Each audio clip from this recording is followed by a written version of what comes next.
Régi-régi házak, terhet hordó tevék az ősi városfalak előtt, erődítményszerű városkapuk, elmúlt évszázadokat idéző képek fogadják a látogatót Jemenben.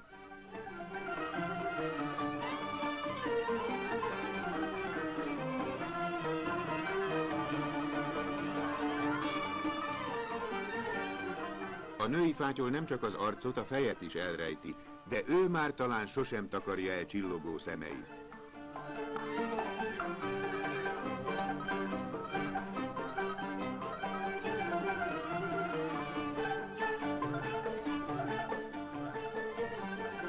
Itt-ott modern házakat is építenek a régiek szomszédságában.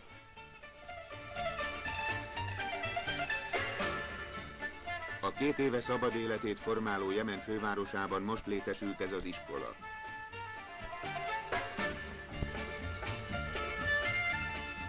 Itt 100 személyes kórház épül, felszerelését a magyar kormány ajándékozza a jemeni népnek. Az elnöki palotába látogató magyar gazdasági delegáció erről és a magyar-jemeni gazdasági kapcsolatokról tárgyalt Hussein el-Amrival, a jemeni köztársaság alelnökével is. Mohsen el-Serri külügyminiszter és Siklós Ferenc, a magyar küldöttség vezetője a tárgyalások után jegyzőkönyvet írt alá.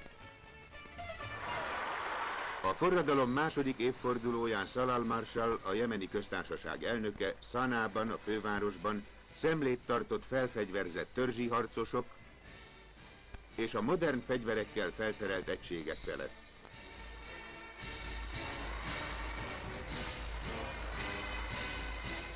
A jemeni nép kész arra, hogy megvédje hazája függetlenségét, forradalma vívmányait, s hogy tovább építse szabad hazáját.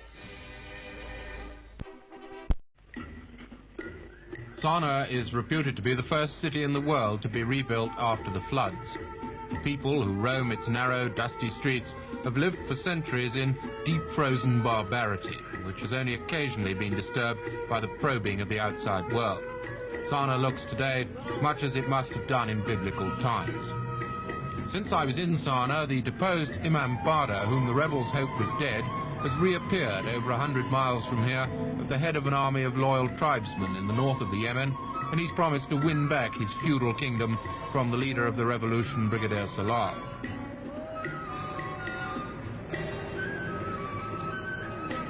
Every man who can afford a rifle carries it as a prized possession, and it's the support of these men that Salal needs for his new regime. The old Imam kept the tribes subdued by the classical method of taking hostages against their good behavior.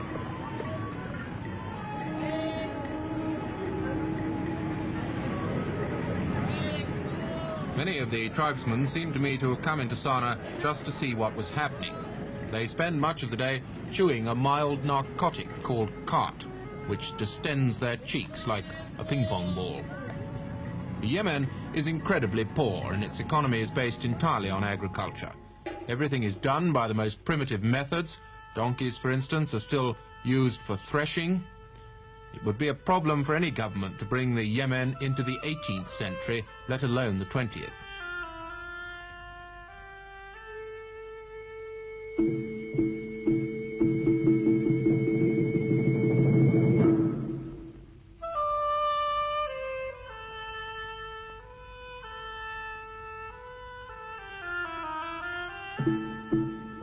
Outward signs of the revolution are few, until you look more closely, for instance, at this picturesque camel train.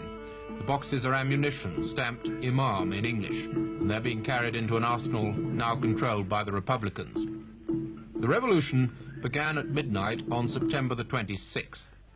During the 8 days of his reign, the new Imam Bada had released the tribal hostages, freed political prisoners, and appointed Salal his commander-in-chief.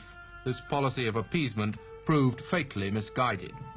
Walking through the ruins of his damaged palace, I heard the story of the revolution from the new government's spokesman. In the center of Sana'a there's a square which dominates much of the city, and at midnight 6 Russian-built tanks of the Yemeni army moved in from their barracks outside the city wall. 3 stayed in the square and 3 surrounded the palace. The Imam was telephoned and asked to surrender. He refused, and the tanks began shelling the palace. The Imam fought back until dawn, when he left through a small side door, normally used by the women. It doesn't say much for the revolutionaries, as there are only, as far as I could see, 3 ways out of the palace in all.